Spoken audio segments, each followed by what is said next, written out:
Hi guys, good morning. Guys, nag-exercise ako ngayong umaga. Buhay na buhay ang inyong Ate Inday. Nag-exercise ako mga lalabs. Tapos, ang masama guys, sa kakasayo ko, nakalimutan ko yung oras. Hindi ako nakainom ng aking gamot. Naku po, lumampas na yung alas 8. Diba? So, mga lalabs, pupunta muna ako sa labas. Pagluluto muna ako ng kung ano yung pwede kong kainin. At naku, tanghali na talaga. Sumobra na sa oras yung pag-inom ko ng gamot. Diba to? Upo muna ako.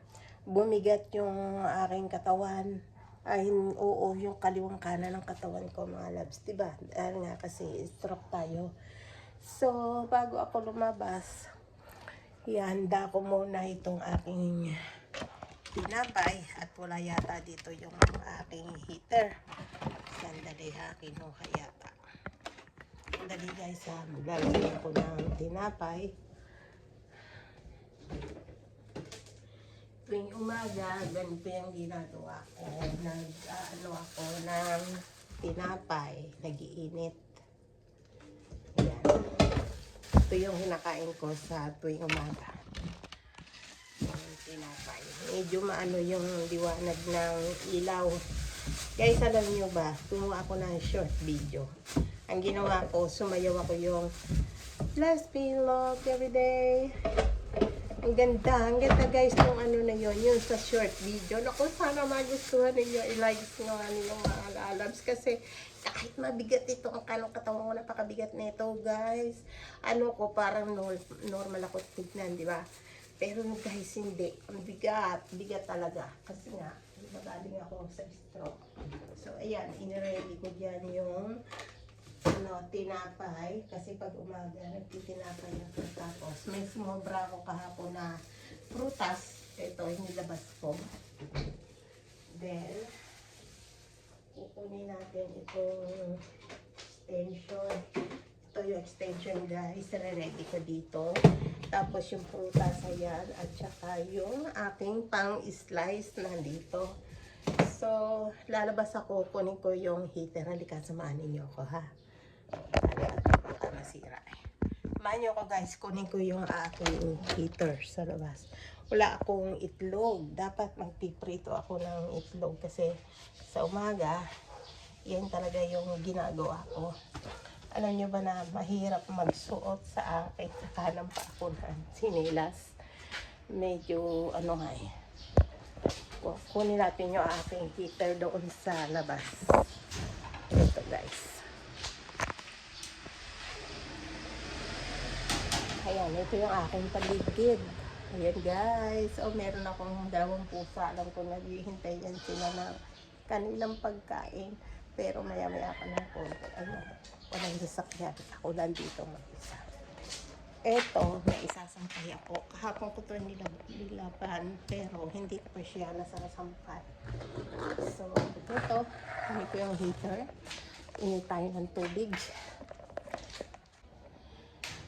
Sinasara ko palagi ito guys. Kasi para walang makapasok na yung mga maliliit na RAC, yung ganoon ako guys, hindi natin alam. Wala naman akong nakikita, pero mainam na yung naniniguro ko.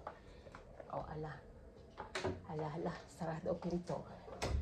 Ganyan lang naman yan mga lalabs. So, heto, kakabit ko na yung aking heater. Sasaksak ko ang heater. At saka ito. Wala naman akong itlog, so hindi ako makakapagluto ng itlog mga labs. Wait, ilagay ko nga kayo sa isang lugar, no? Para, ayan, ganyan. Yan. Wait, sasaksak ko lang guys. Ay, tumatagilid ang aking katawan. Lumampas na pala yung oras, hindi ko na malayan. Today kasi, ba tayo ganda? Oh, it's not like, bakit?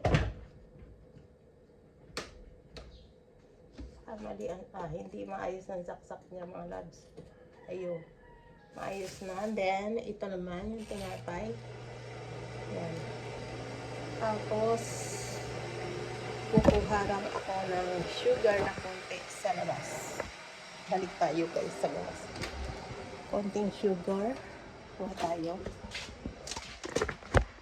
Yung aking timplahan na kape.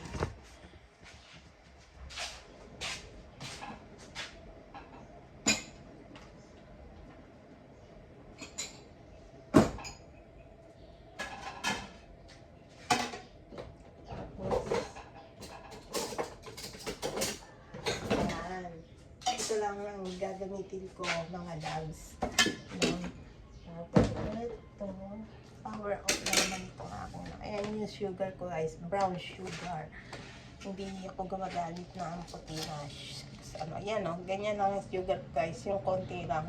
Maano lang yung kutsara niya maliit. Ay, sorry. Natapon pa. Naku, hindi pwede nagdagaan. So, late na talaga guys. Paligid ng alas 8 ang makita ko.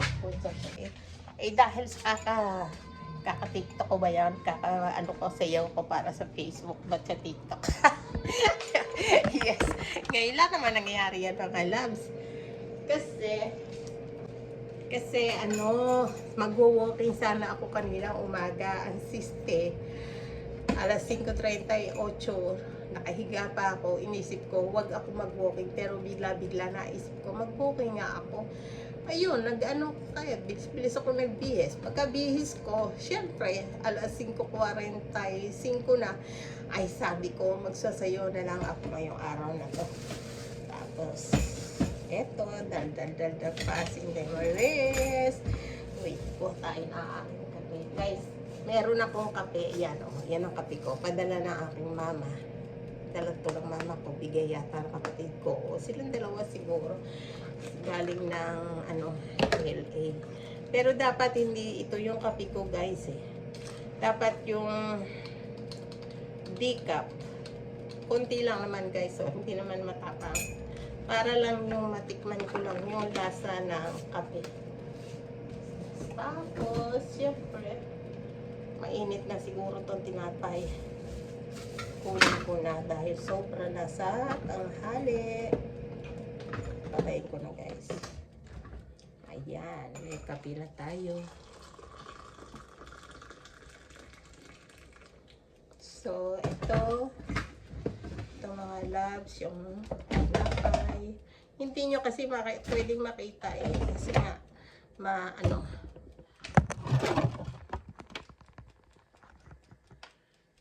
So, ito, dadaling ko na doon sa aking lamesang maliit mga lalabs.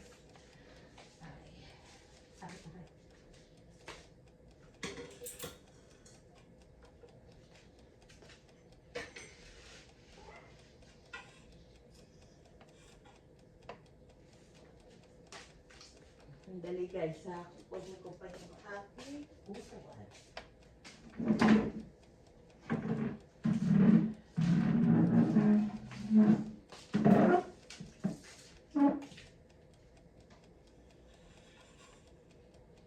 Dito kaya harap kasi ko kayo ipupwesto mamaya. Iaalis ko to. Hindi pa ako nakakapag-ayos ng bahay kasi nagsumba. Sayaw-sayaw, tapos pagod na pagod guys, pwede ko pahinga. Tapos inayos ko pa yung mamaya nga meron pa akong aayusin tayo sa labas, yung aking nilabhan mga loves.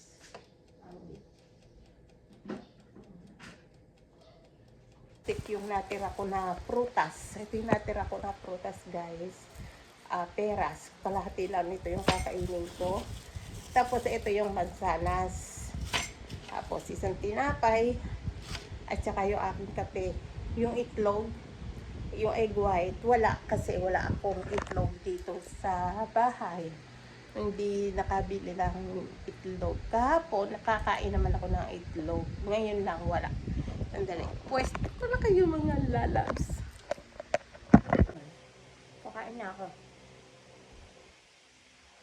Ito yung una kong kinakain guys. Kuminsan, pag halimbawa, hindi ako gusto ng tinapay, maglulugaw ako. Lugaw, yung plain na lugaw. Kakalimutan ko kasi minsan eh. Minsan naman, kumakain ako ng rice kung walang tinapay or para lugaw. Makain ako ng rice tapos yung ulam ay isda.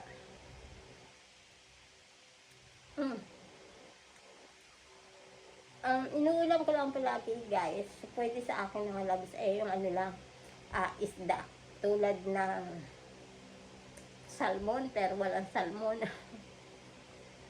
Yung pampano, masarap sana yun. Wala ding pampano. Paano ba yan? Karaniwan guys, ang inuulam ko dito, yung maya-maya, anduhaw. Alam niyo ba yung anduhaw? No? Anduhaw, galunggong. Dito yung galunggong, ano ba tawag dito? Budboron na yan. Tilapia. Pero hindi po pwede isang buong tilapia guys, maliit lang. Or yung sa may kumaliit ang tilapia, hindi yung kalahati pwede na. Tapos yung aking kanin, hindi ko siya po pwedeng buhusan ng sabaw. Kailangan higop lang. Daming bawal guys. Alam niyo, hindi na rin ako kumakain ng baboy. Manok, minsan-minsan, maliliit. Madalas, kakainin ko, halimbawa, mag-iwa ako maliit na manok, isasahod ko yon doon sa ilulutuin ko na sayote.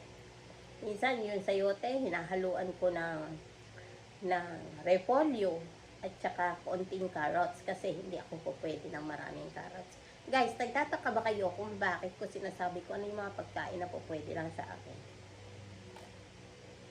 Hindi lang dahil yung sa akin na stroke guys, kung hindi dahil pinoprotektahan ko yung function ng aking kidney. Medyo nagka-problema ako sa aking kidney guys. Hindi pa masyadong klaro sa akin. Pero kasi siyempre tumaas yung creatinine, uric acid tumaas. So dapat talaga mag-ingat.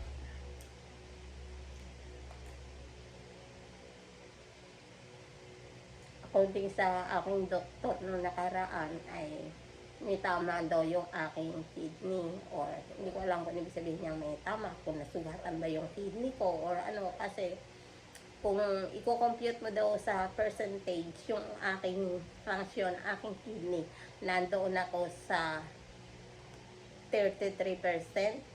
Ngayon guys, ni-research ko siya na ano ko na nakita ko doon na pag 33% ang ano ng yung kidney, ibig sabihin meron kang kidney chronic disease stage 3B. So kahit hindi sinabi ng doktor na stage 3B nga ako, ako na rin yung nag-iingat para sa sarili ko mga labs, no? Para siyempre para hindi lumala. Hindi ako nagkakain na yung mga maalat. Yung timpla ko, hindi na maalat. Nagmumukha lang siyang maalat yung timpla ko kasi iba yung lasa din ng luya. Bawang, sibuyas, luya.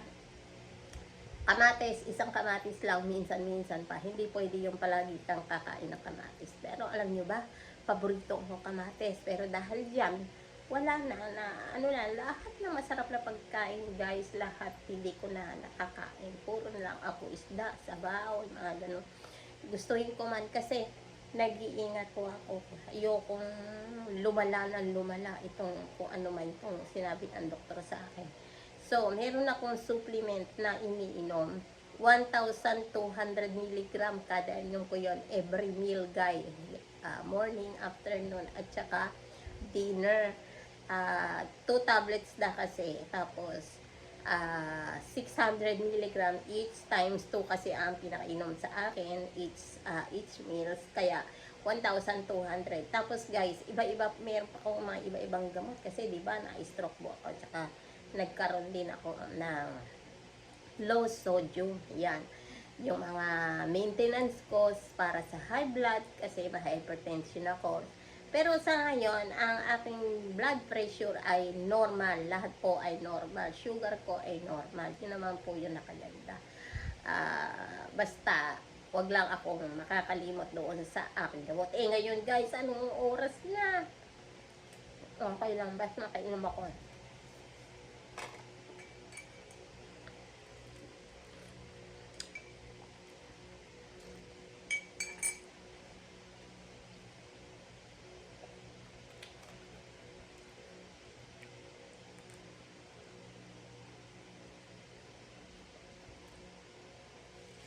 Tumamig na yung aking tinapay guys. Dahil doon sa electric fan, ako po, pagka narinig niyo yung ingay na yun, ako po, kaparan na aking video.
Hinahin ko na itong kabiyak ng fruit ng apple kasi maliit lang naman guys.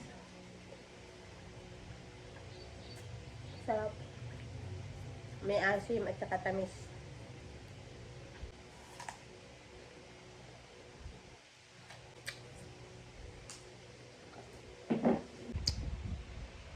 So guys, tapos na po ako kumain ng agahan at iinom na rin po ako ng aking gamot.